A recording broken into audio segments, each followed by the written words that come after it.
कांग्रेसी कार्यकर्ता सचिन गुप्ता जी ने एक जनसभा का आयोजन किया, जिसमें भाग लेने पहुंचे पूर्व मुख्यमंत्री हरीश रावत जी, लोकसभा प्रत्याशी वीरेंद्र रावत जी, ज्वालापुर विधानसभा विधायक रवि बहादुर जी और भारी संख्या में कांग्रेस कार्यकर्ताओं की भीड़ उमड़ पड़ी और बाजार में वीरेंद्र रावत जी द्वारा जनसंपर्क भी किया गया। इस मौके पर हरीश रावत जी ने कहा कि कांग्रेस ने कभी धर्म और जात पात की राजनीति नहीं की और कहा कि हरिद्वार में फैक्ट्री लाकर रोजगार देने का काम कांग्रेस ने किया, नदियों के पुल कांग्रेस ने बनवाए।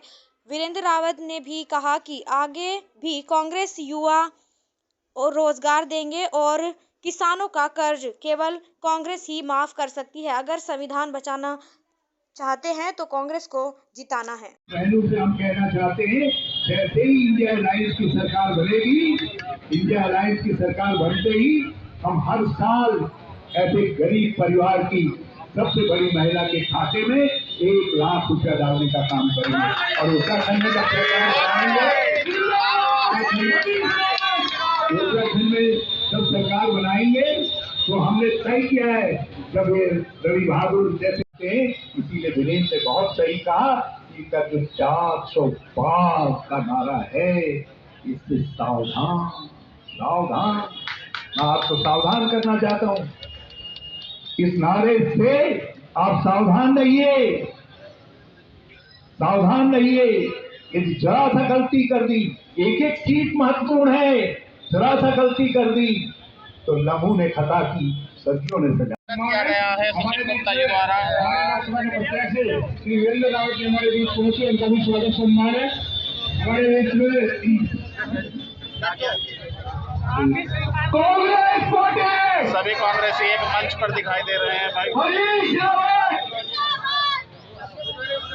सब लोग व्यवस्था बनाने करेंगे, सबके ओर से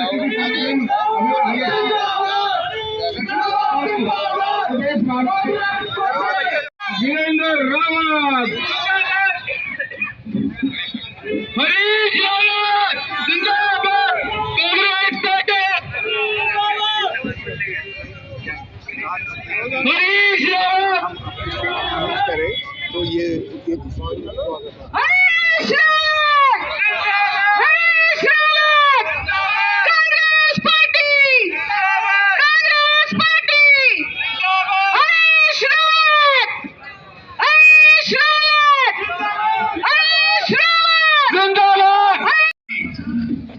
काबिल, योग्य और हर दिल अजीज युवा प्रत्याशी बड़े भाई वीरेंद्र रावत हमारे बीच में आ चुके हैं।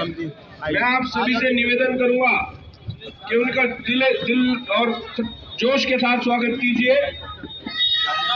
आपको एक ऐसा अवसर मिला है युवा प्रत्याशी चुनने का, जिस व्यक्ति ने कम से कम 20 साल हरिद्वार की जनता के बीच में रहकर उनका सदैव सहयोग और उनके लिए कार्य करने का जो हमेशा संकल्प लिया है, रह जाएंगे और ये अपनी मन कैसी करते ले जाएंगे।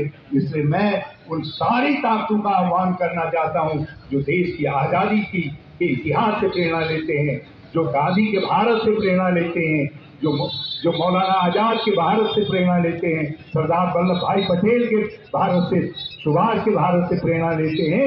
मैं उन सब का आह्वान करके कहना चाहता हूं जो अम्बेडकर जी से प्रेरणा लेते हैं कि उठ करके खड़े हो और इनकी इस ज्यादती के खिलाफ, इनके मंसूबों के खिलाफ आप इस बार वोट करिए। 19 तारीख पर जो आपका वोट है, इनके मंसूबों के खिलाफ होना चाहिए, उसके खिलाफ वोट करने का काम करिए, अपना वोट का इस्तेमाल करिए। इनको अवसर नहीं दीजिए, ये आरक्षण समाप्त करना चाहते हैं, ये लोग उन संवैधानिक व्यवस्थाओं को खत्म करना चाहते हैं जिसको हम सामाजिक न्याय के रूप में जानते हैं। तो आपको, हमको, सबको, मेरी बहनों तक आवाज पहुंच रही है। बहनों, हमने आपके लिए 5 वादे किए हैं, जिनमें से समय की कमी के कारण मैं केवल 3 वादे आपसे दोहरा रहा हूं कि हम केवल न विधानसभाओं में, भैया पहलवान आप क्या है, आप ही बोल लो। ये हमने 5, मैं केवल 3 वादों की बात करना चाहता। हमने केवल विधानसभाओं में, लोकसभा राज्यसभा में सत्ता में आते ही आरक्षण देंगे 33%। हम नौकरियों में भी 50% अपनी बेटियों को ड्यूटी देने का काम करेंगे। जो हमारी बेटियां, जो महिला हमारी आंगनबाड़ी भोजन माताएं, आशा की बहनें हैं, उनका मानदेय हम दुगना करने का काम करेंगे। यदि किसी की आवाज मेरी आशा की बहनों, आंगनबाड़ी भोजन माताओं तक पहुंचे तो उनसे मेरी बात पहुंचा दीजिएगा। जो हमारी गरीब घर की बेटियां, भाई बहनें हैं, मैं उनसे एक बात कहना चाहता हूँ।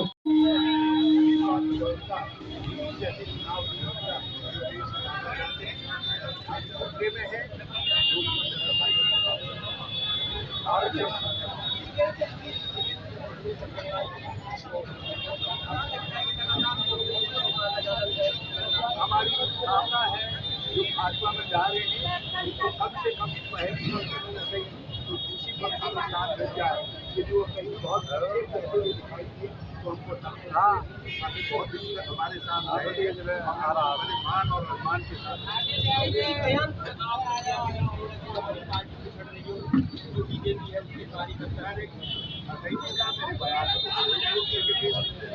मैंने कहा जागो,